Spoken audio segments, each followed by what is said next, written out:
talk about on Capitol Hill, and there's no shortage of information there or debate. Good morning. Let's start with some basics. What a difference a day makes. Jack, Heath, J-Doc on the boards. Good morning, New Hampshire. Good morning, Ripon, Maine. Mike Pomp just finishing up the Morning Information Center, WTSN, AM and FM, 98.1 FM, 1270 AM. Good morning, Rochester. Good morning up to Spalding. Good morning across the river into Maine and the Piscataqua, that would be. Kittery, Elliott, York, you name it. All right. Good morning, Lakes Region, Manchester, Concord. We have you covered. 107.7 FM, WEMJ, AM and FM, and of course, 98.3 FM HD2 if you like the digital clarity. Good morning, New England. Everywhere else. Hey, Google. Hey, Alexa, play the Pulse of an H. Our poll question up on X for this Tuesday morning at the Pulse of an H on X.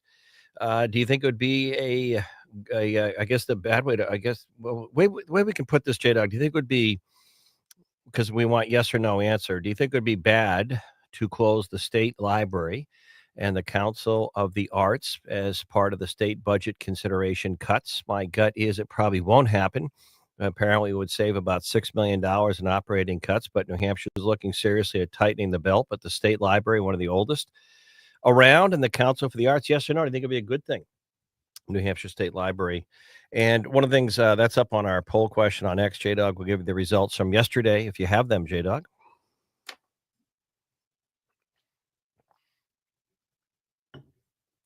Wow. And you're not, you have your buddy CJ doing that.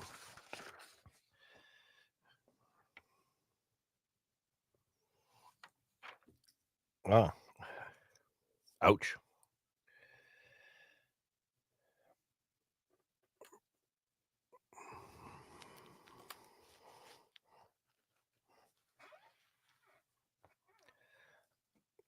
Yeah. All right, J-Dog, thank you. You get your own bookie and CJ with Bet This.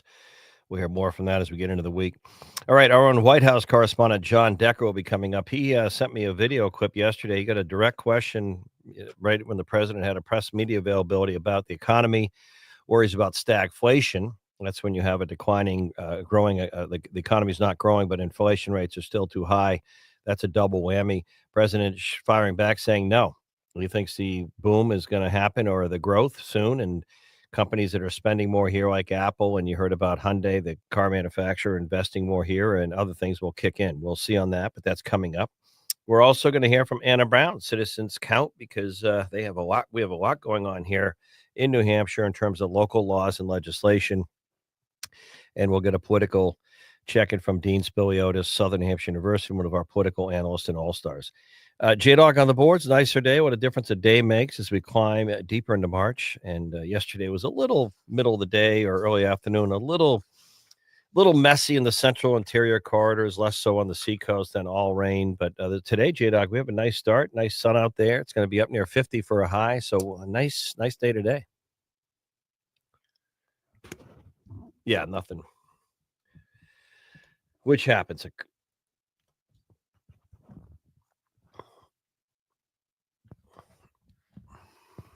Yeah.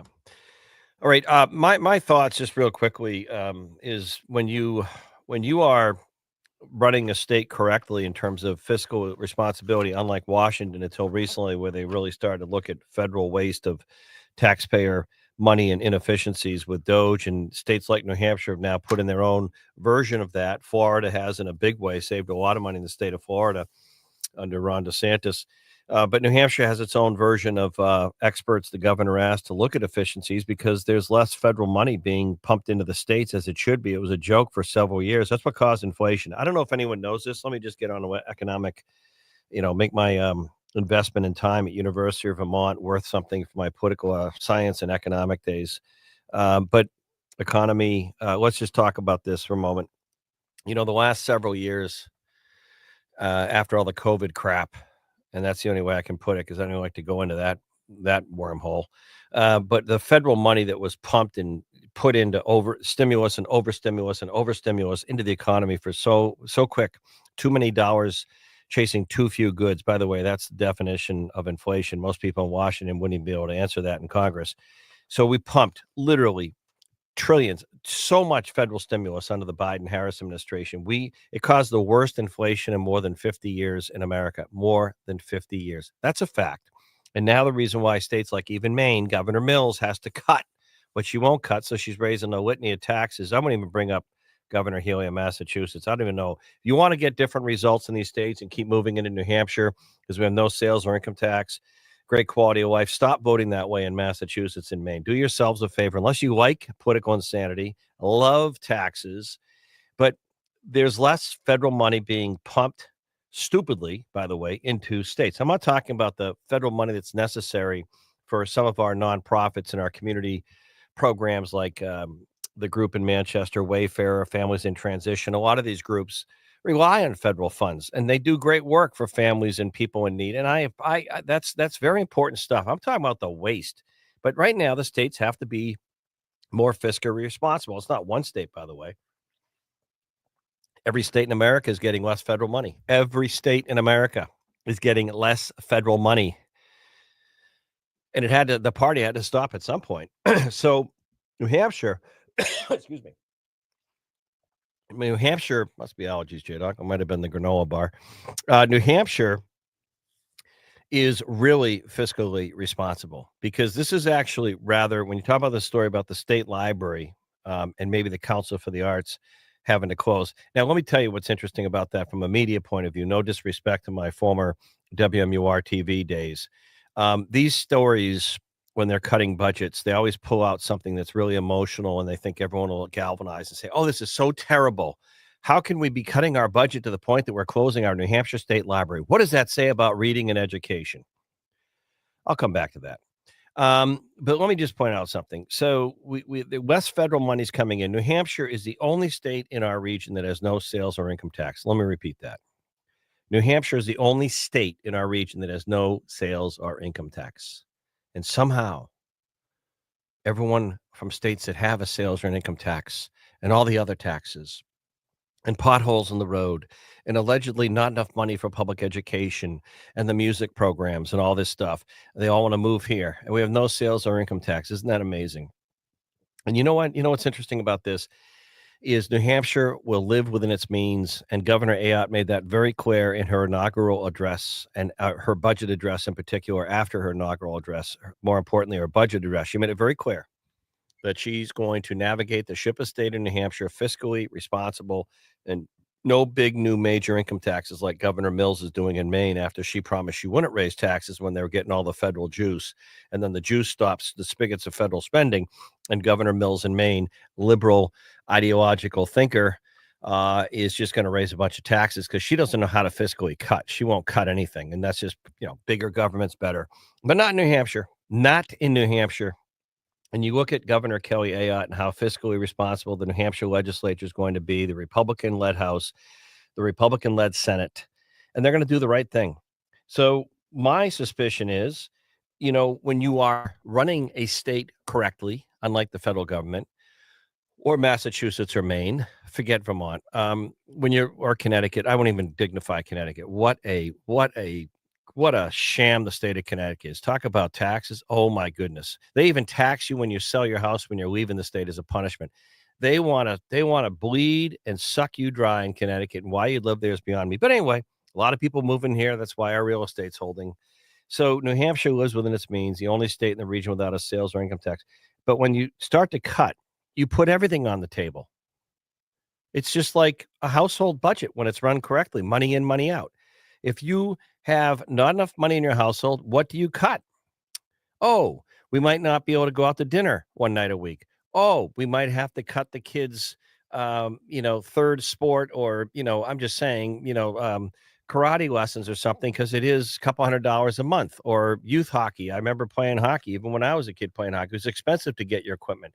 You make cuts.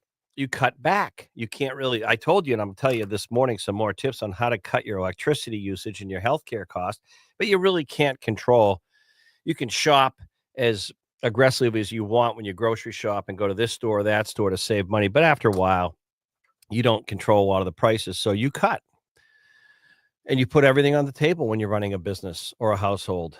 And that's what the state should do. You put everything on the table. I'm not saying, by the way, that the state library should be closed because of budget cuts. I'm not saying it should be closed. Okay. Let me get this very straight.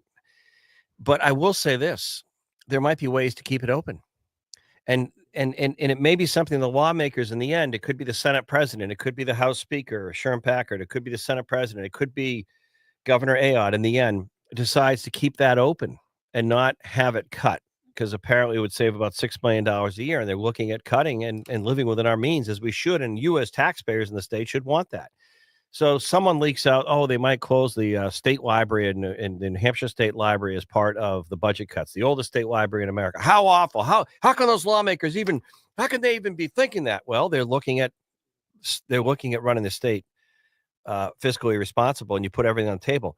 In the end, it may not close. I doubt it will. But here's a novel thought: why don't some people out there, if they want to keep the library open, and there's time, why don't they respectfully have a meeting with the lawmakers, the House Speaker, the Senate leaders, or Governor Ayotte and say, I think if we talk to a handful of private partners and sponsors out there, businesses and private corporations in the state, I think we can buy some time and raise money to keep to keep the operations of the library open. So instead of panicking and getting in all this, get your what and a what, why don't we think creatively and out of the box? If you want to I'd like to keep the library going.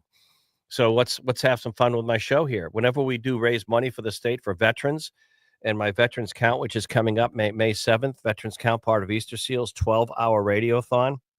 We raise a lot of money. J-Dog this past weekend, Benny Media, our parent here, did a great effort once again at the state of Maine. I heard from Heath Cole, our programming boss, and our team. They raised up in Maine over $400,000 in 2 days.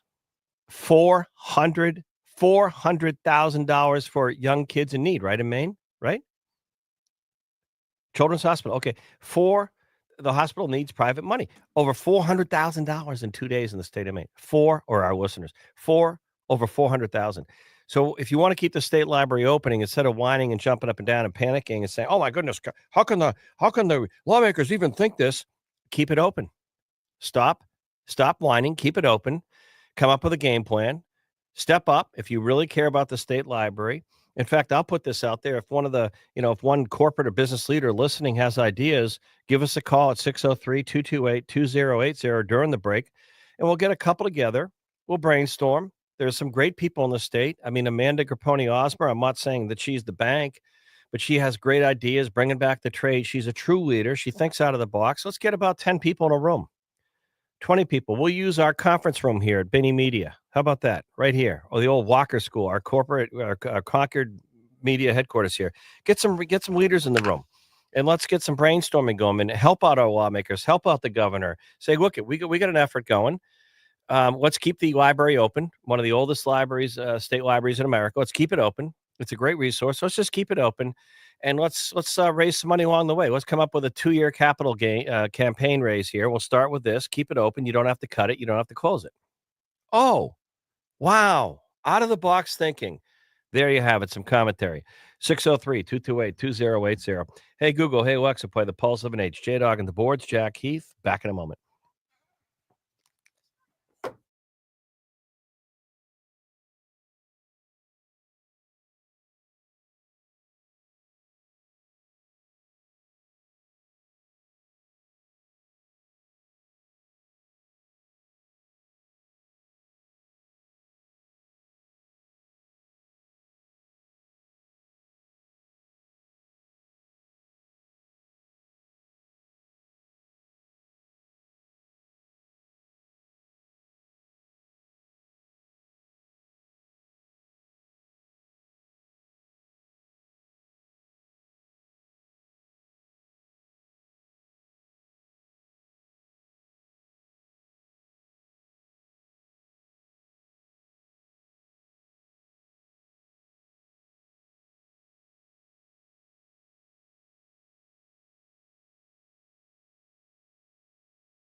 We'll have more on this, but let me just say before we bring in one of our great regular contributors and political analysts and all stars and co-host of Contact Politics, the way these stories work, and I've seen it whenever in the past we've had like a threat of a looming government shutdown.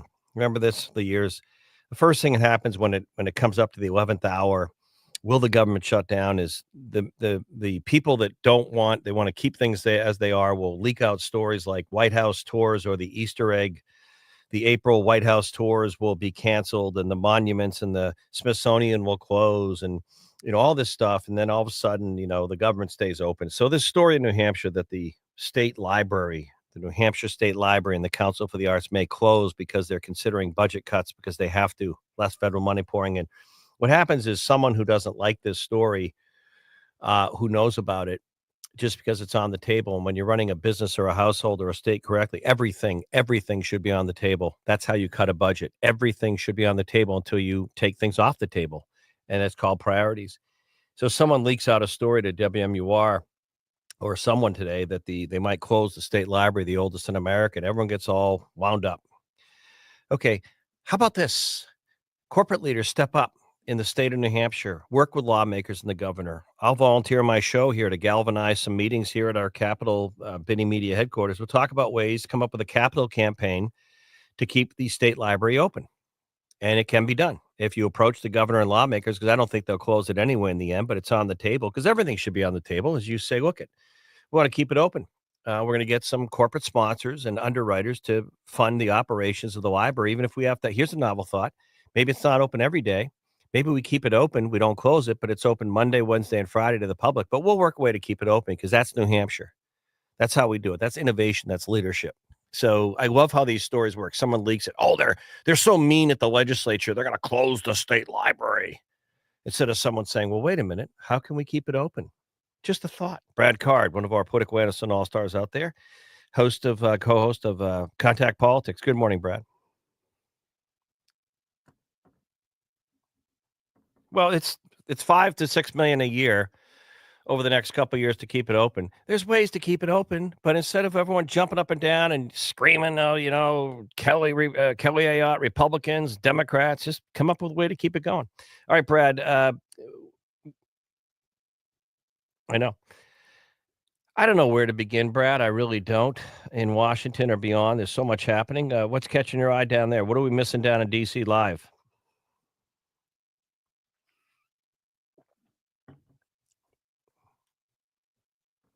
Oh, the Atlantic Monthly.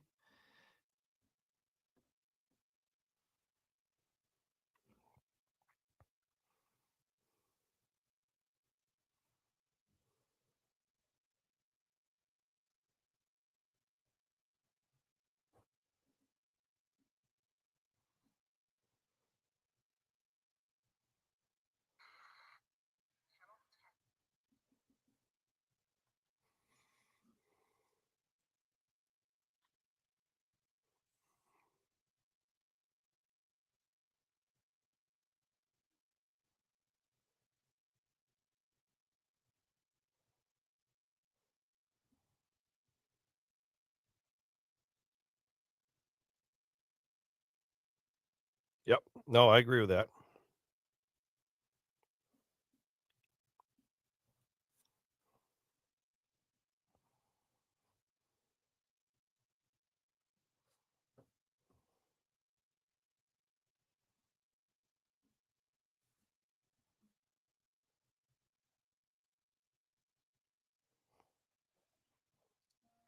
Mhm.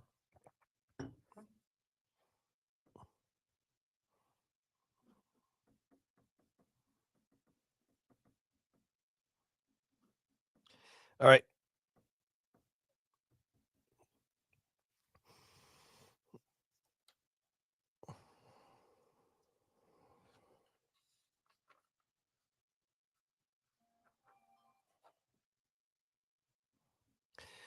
Hey, what's your take in DC with this Tesla, this going to the point of breaking the law to hurt Elon Musk financially because of Doge and looking at these cuts? No, but hold on. I was laughing. Did you see? I don't mean to say. I don't wish harm on anyone, unlike some people. Did you see the bozo talking about bozo, the clown, the bozo who tried to light the Tesla on fire and he caught himself on fire, the young guy. And but the funny thing is, it's not funny. It's stupid. They're breaking the law. They should go to jail. But the same people that are going berserk over Elon Musk and want to now take down Tesla, weren't they the same people that jumped up and down and wanted all electric vehicles, including Tesla? Or am I wrong?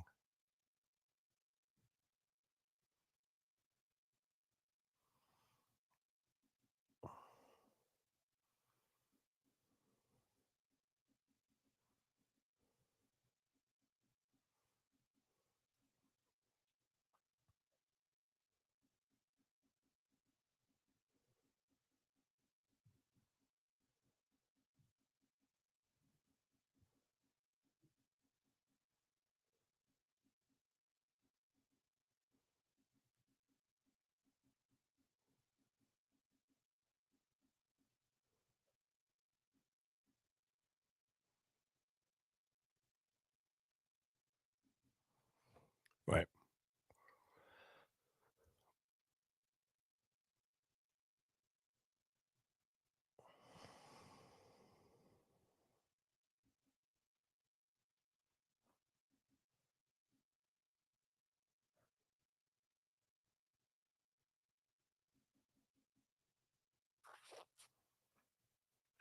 All right.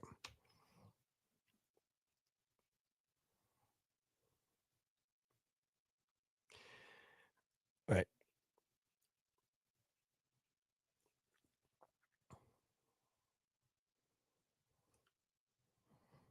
I'm surprised. I'm surprised Musk hasn't lost his attention span yet and want to go build a bigger, better rocket and gotten bored. Brad, before I let you go, what's that? Oh, I know. Before I let you go, contact politics. I'm not sure if Neil Levesque's joining us tomorrow, but we'll have another one this week. And of course, we have our podcast network up now at the Pulse of an H. You want to get some great local podcasts? Check it out. So we'll catch you in a bit, Brad. Thank you. All right, coming back, our own White House correspondent, John Decker, and we'll share with you the audio of his question yesterday to President Trump about stagflation. President Trump shot that one down pretty quickly. Back in a moment.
So I love when our own White House correspondent John Decker is in action at the White House doing his job. In fact, I would have to say, in this new administration, he's been there covering presidents, several administrations. He's probably more front and center than ever before. But listen to this exchange yesterday. John's with us now live, but I just want to share this of at the White House. President question on the president with Marco Rubio, Secretary of State, to his right during the cabinet meeting on the economy. Let's have a listen. Forecast. I saw one economic forecast coming out from the OECD this past week. They are forecasting stagflation for the United States, a downtick in terms of GDP growth. Do you agree with that forecast? What do you see over the course of 2025 for our country? We inherited a very, very bad and perilous situation from a group of people. Again, we just got here from a group, and this takes a long time to develop, from a group of people that truly didn't know what they were doing. And you see that with not only costs, you see that with all of these fake contracts that have been given out. So we inherited a bad situation, but I think we're going to have an economy that booms. I think when it all kicks in, it's not going to take very long, because some of these people that announce that they're going to spend billions of dollars.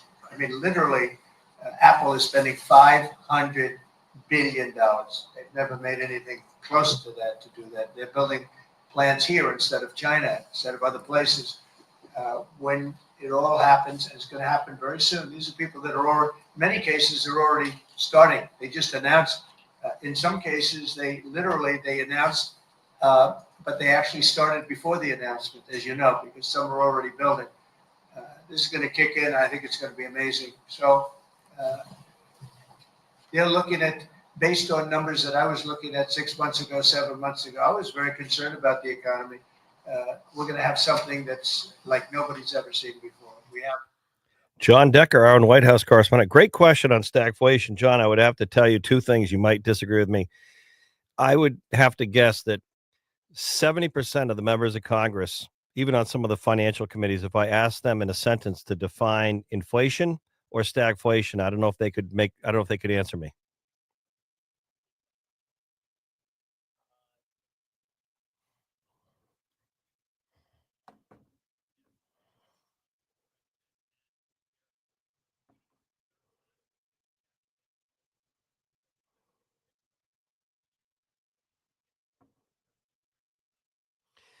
Yeah, it was great. He seems to be very comfortable. But again, one thing I found about Donald Trump, yes, he gets frustrated quickly, and he can get, if he doesn't like a certain reporter question, he's very, like, I've never seen. Probably Harry Truman might have been before the telegenic age, the only other president, maybe Reagan, but he likes intelligent questions. He really does. And I remember having on my show years ago, I asked him a question about Dodd-Frank.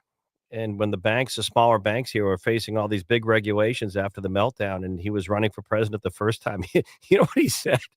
He goes, I do interviews all over the country and in New York. There's not a reporter that even knows what Dodd-Frank is, Jack. But anyway, so John, what's going today?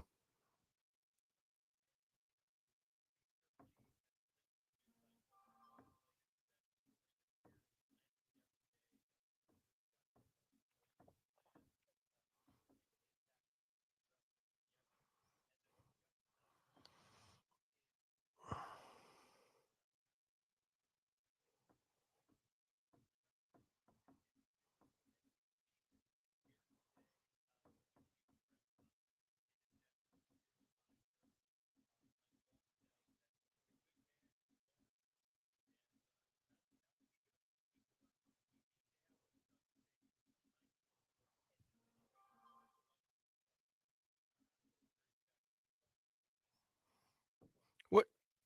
Of course. What do you think? What is the net from this? Brad Card, one of our analysts, has said he thinks someone who's an appointee, Waltz, might have to pay a price. Is there a sacrificial lamb on this one or not?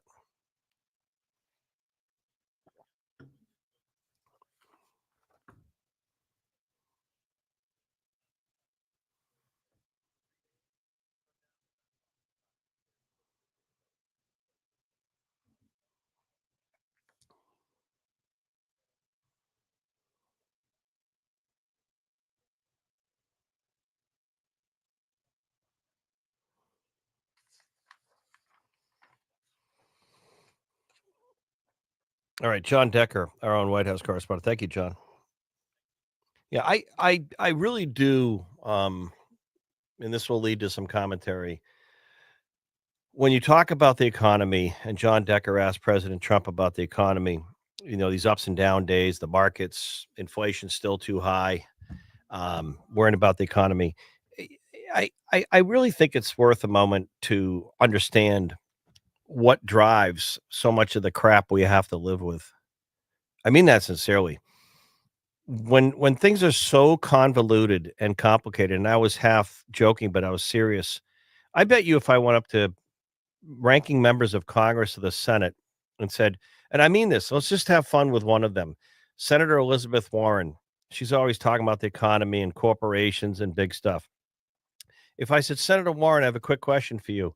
Yes. Can you please, in a sentence or less, define inflation? I would love to hear that answer.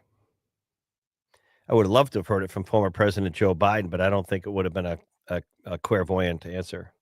I'd love to hear from Senator Warren. I remember once Bernie Sanders was on my show when he was running for president in New Hampshire in the primary. Well, he was on quite a bit because, I went to University of Vermont and Bernie was the mayor. And actually, he and I have had a good rapport over the years. I give him credit. He's passionate. I'll never forget. We were talking about the economy once. He was talking about corporations and taxes. And it was like 2 weeks before the presidential primary here, 2 weeks, and he's leading. And I just asked him this question. Senator, you talk a lot about taxes and who's paying their fair share. What's your basic income tax plan for average taxpayers? He got all mad at me.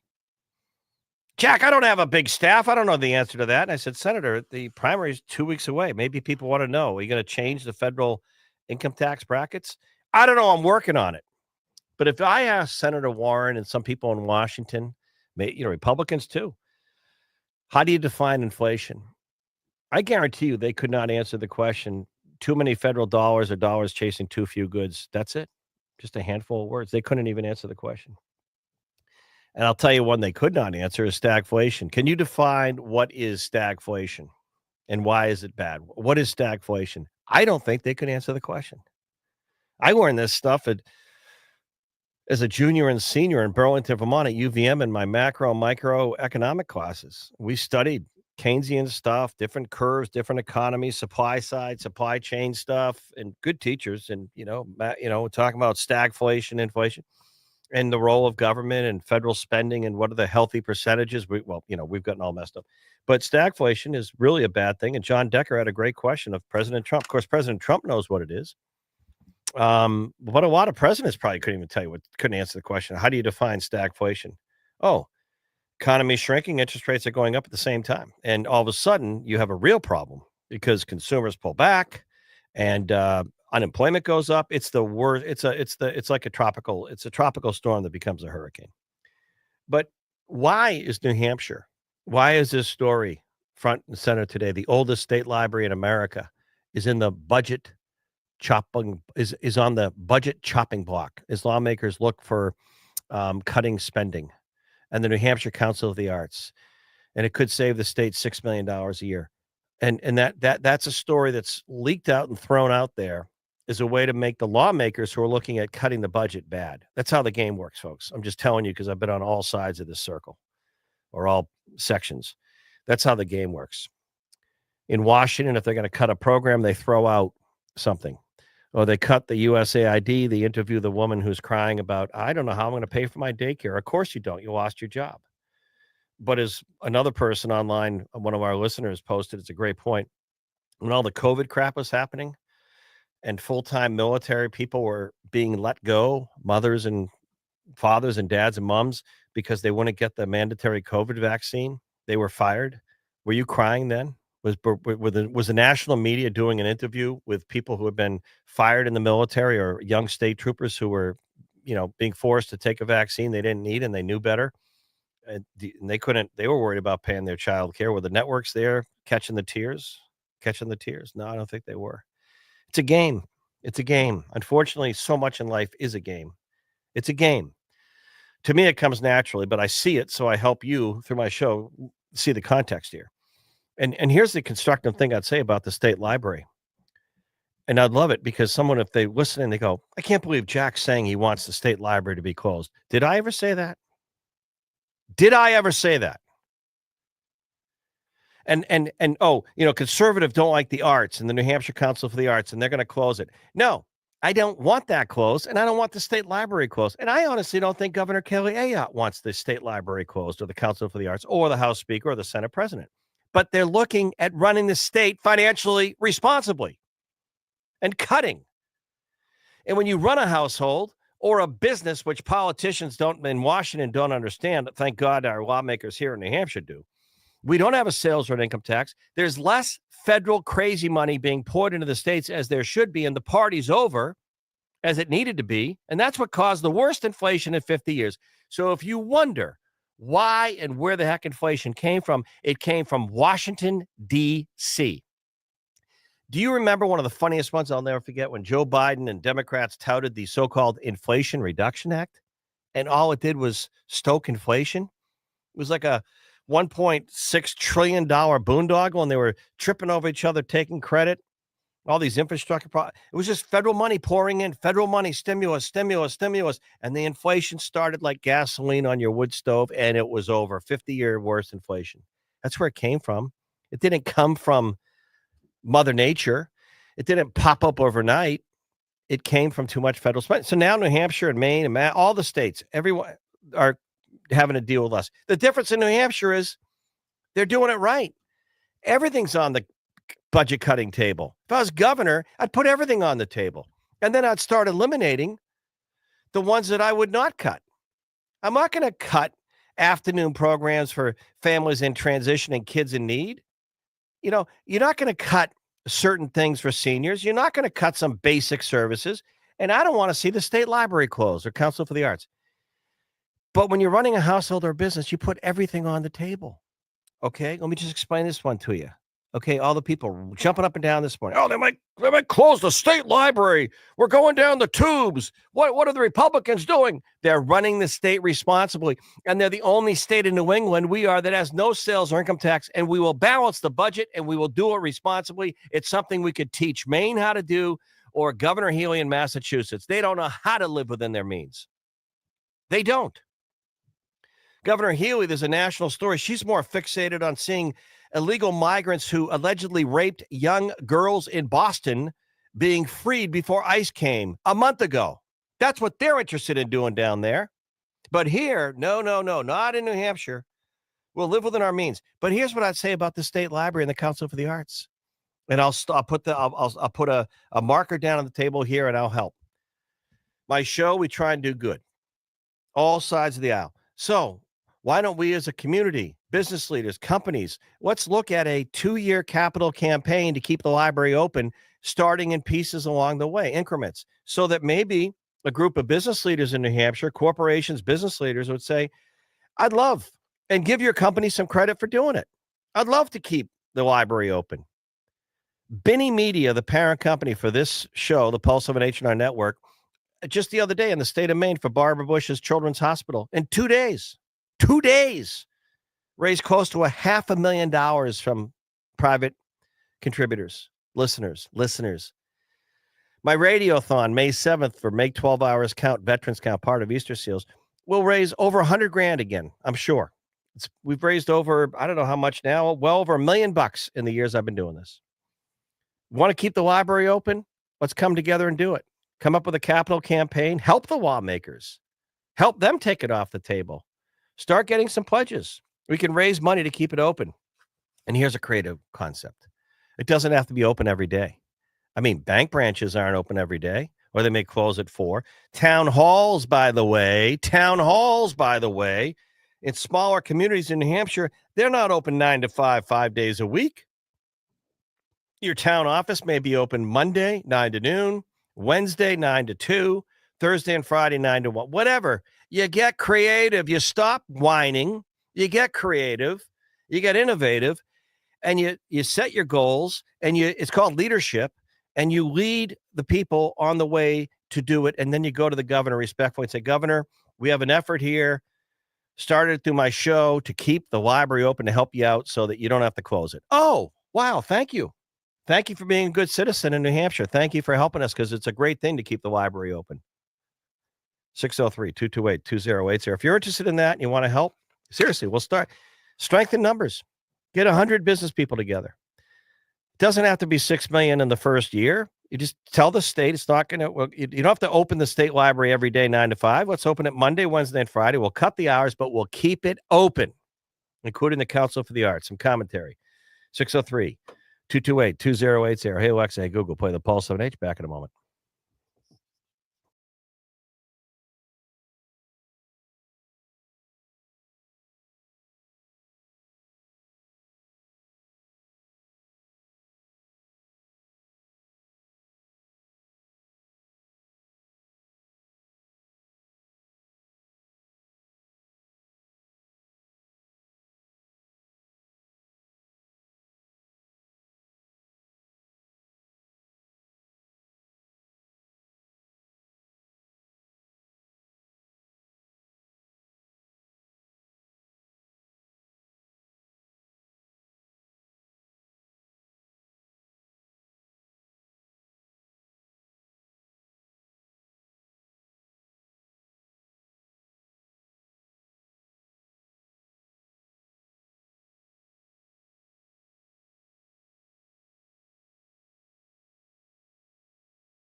All right, nice looking Tuesday out there weather-wise. Gonna get maybe some sun and clouds, maybe a little bit milder today than yesterday as we get going. J-Dog, who do we have?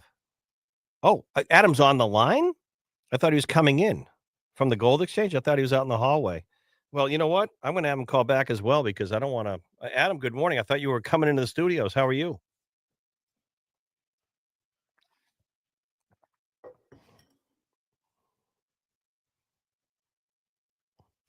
Well, I would have gotten out earlier. I thought you were coming into the next box. So we have a few moments to tee up something. So take it away because with this economy right now and people worrying about a lot of things like inflation, I think gold and silver. I want to hear more about silver. Take it away, Adam.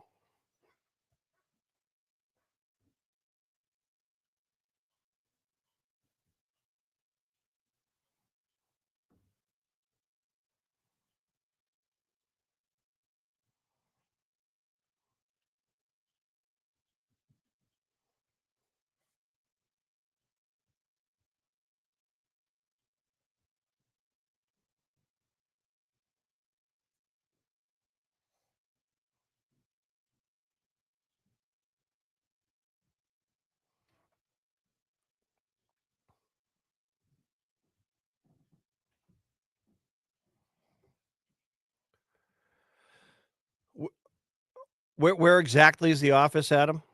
Where exactly is the office? Oh, nice. Oh, good downtown, good location.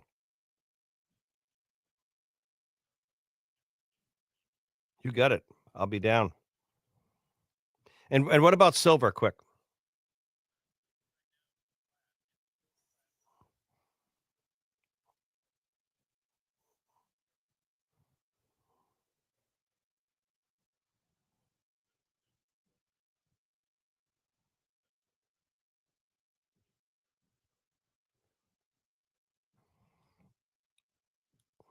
Wow,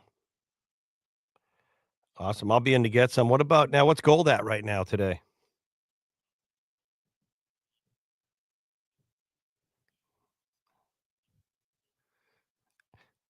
So about the tenth of the cost, you can get a lot of silver.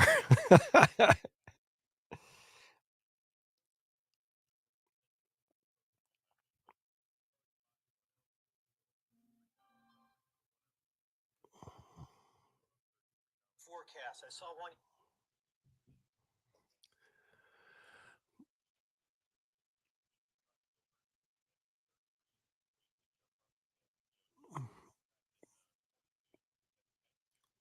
Yep. Good.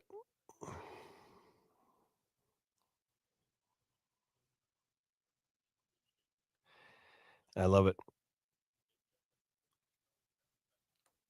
All right, pretty cool. I love it. All right, the new office. Once again, the address.